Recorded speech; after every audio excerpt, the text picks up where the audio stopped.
Alright YouTube, I'm back again today for another game review. Today I'm very excited checking out High Society from Osprey Games. This is for 3 to 5 players. Age is 10 plus, will take about 20 minutes to play. And High Society is the classic Reiner Knizia game, but now they have a new edition of it with improved artwork and bigger cards and some different stuff like that.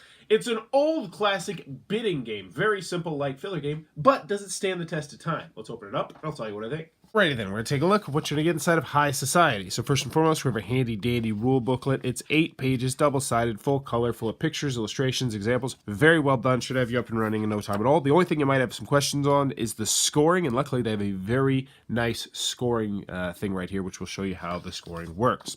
So in High Society, you are going to try to have the most victory points at the end of the game.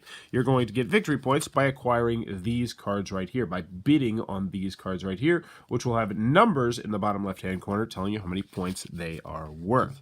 You are going to use these cards in your hand in order to purchase and bid on those cards.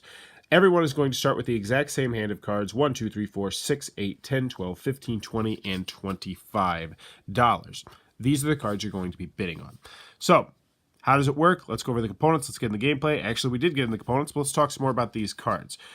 The game will end when you've revealed the 4th of these green cards. And the green cards are special. 3 of them are going to be ×2, which means they will double your score. So let's just say that this is what you had at the end, a 6, a 1, and a ×2. Well, then you would finish with 14 points. Pretty self-explanatory. Yes, they do stack. So right now, if you had 2 ×2, you would be finishing with 28 points. The half, on the other hand, after you've completely tallied up your score, is going to cut your score in half. So if you had that 28, now if you had this, you would have 14.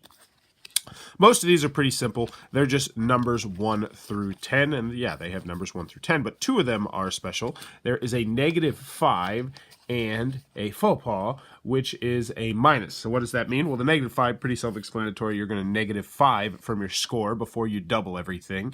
And then the minus means that you have to give up one of your point cards or your next point card that you get. And these ones are a little bit different because you don't bid to acquire them. You actually bid not to acquire them. But let's show you how the actual bidding works because it is very straightforward. So what you're going to do on a round is very simple. You're going to decide who goes first. For the first round, you're going to decide who goes first. From every other round, it's always who won the last round is going to go first, or who acquired the card or didn't acquire the card. So we'll just do this. We'll pretend we got a 4-player game. We flip this over, and it's a 7. So starting with the first player, you have 2 choices. You can either bid / raise the bid or pass. Now, this is interesting because once you play a card out, it is played. You will not get it back. What I mean by that is you can't say, all right, I'm going to bid, say, 9. And, well, actually, that's a bad example. Let's say, I'm going to bid 7. And this person says pass, this person says 8, this person says 9. You can't say, all right, I'm going to pick these up, and then I'm going to bid 10. No, those 6 and the 1 are down. They are stuck there because one of the biggest aspects of this game is the fact that you want to be very careful managing the size of your hand because at the end of the game, whoever has the least amount of money in their hand automatically loses the game. Just period. They've automatically lost. So we got the 7 here. You know what? I might come out strong and I might say, all right, we're going to go with $6,000 on this one. And this person might be like, all right, I'm going to go with $8,000. This person passes. This person passes. And I'm like, yeah, sure. We'll go 9,000. He'll be like, all right, I want to spend the extra 2. And he'll say, no, he's going to pass. All these cards are now gone. They're completely out of the game. I get this. I put it in front of me, face up so everybody can see it. Then we flip a new card. And since I won this card, I'm now the leader of this one. So I might come out and I might say, I'm going to pass on this one. Anyway, this guy might end up winning it. So he wins it, he pays, and then you're going to keep doing that. And you're going to keep doing that until you get to the 4th green one, which I clearly didn't shuffle. And once you get to the 4th green one, you don't auction off the 4th green one. You just immediately end the game. You see who has the fewest amount of cash left. They automatically lose the game. Then you tally up the points, and whoever has the most points will be the winner of High Society. And that, in a nutshell, is how the game's played.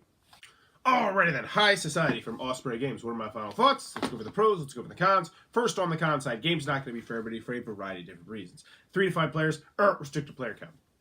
Also, it's a very light, simple bidding game, and on your turn, you're going to bid or you're going to pass. That's all you're going to do. Just bid, pass, bid, pass, bid, pass, bid, pass. You're going to do that over and over and over again. So some people might want more layers to the game. They might want some set collection or some other mechanisms in the game to extend the game out. I personally don't have that issue because I feel like there's other little crinkles to the game, like how when you put cash out, you don't get it back. The person who has the least cash at the end of the game loses the game, but still some people are going to want more from this game.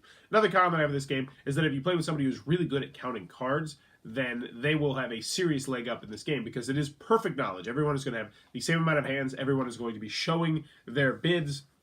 Highly unlikely that you'd run into this situation, but I did want to mention it. There's perfect information, and if you're really good at card counting, you will have a leg up in this game, especially at 3 players. It's more evident at 3 players than at 5 players just because there's so much more to remember. Theme, yeah, the theme's there, but it's really not much of a theme. You know, it is a Reiner Knizia game, so it feels like a pasted-on theme about high society, so whatever. Any other cons that I have with the game? I liked it best at 5 and 4 as opposed to 3. I still thought it was very good at 3, but I liked it best at 4 and 5. And yeah, you gotta know it's a filler game. But moving on to the pros, High Society is great. It's very great, and this is a very easy recommendation, and this is why I'm happy that games get reprinted. A lot of times I hear people scoffing, like, we have so many new games, why do games get reprinted? And this is why games should get reprinted, because this game is still a great, like really great game. This is going to be one of those games that I always reach for when I'm looking for a filler game. You know, maybe we got 5 players and that one person just going to be 15, 20 minutes late. This is one I want to reach for. It's easy to learn. It's easy to teach. It has really simple mechanisms, but they come together to form this really cool, cohesive packages, and they make really interesting choices for you. You have to make some very difficult, interesting choices throughout the game, despite the fact the game is super simple. So you have to make those choices for 2 big reasons. The first big reason is, as I mentioned before, when you put out cards, those cards are gone. They are just gone. And that's a big deal. Yeah, you might just want to raise the bid by 1, but the bottom line is, using that 1 could really come back to bite you later on in the game when you want to bid on something, and the lowest card you have might be an 8 or a 10,000, and you're like, man, so do I want to use this 1 now, or maybe I'll throw out this 4 instead? And I like those choices a lot. I also love the aspect of someone getting eliminated at the game. So it's player elimination, but it's not really player elimination because the game is over, so it's not a big deal. But that's a really fun aspect, because you look at how many cards people have, and you're like, all right, he's only got 2 cards, so he's probably got a low amount of cash, but he might be holding on to a 25 or something like that. And that's a really interesting aspect of press your luck. Like, how much can I spend before I'm probably going to be in last place? And those 2 aspects of the game really turn what would be a pretty dry bidding game into just this really tense game with interesting decisions. It's easy to learn, easy to teach. You can have it set up and taught in probably about 5 minutes, which I like that aspect of the game. It's portable. It has good artwork. It has nice, large cards. These are completely unnecessary why they're these tarot card size, but I love the fact they're tarot card size. And in the end, High Society is a very great game. There's not too much else to talk about. It's a very simple game, but man, it does its job well. Instantly going on my collection, and if you were in the market for it, if you've heard good things about it, you've always wanted to try it, now is the time to do it. This reprint is great. That is High Society from Osprey Games, one I can wholeheartedly recommend. If you enjoyed this review, please be sure to click on that subscribe button down below in the comments below. Let me know. Flies, do you ever get them at your house? Me personally, yes. It drives me freaking nuts. I hate these flies. We don't know where they come from. I think they come from the garage. I think my kids just leave the garage door open way too long because they're 2 and 5 years old.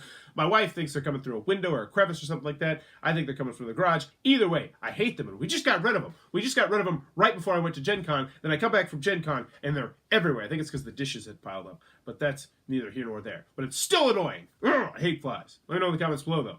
Whatever I asked. And as always, thanks for your time, YouTube.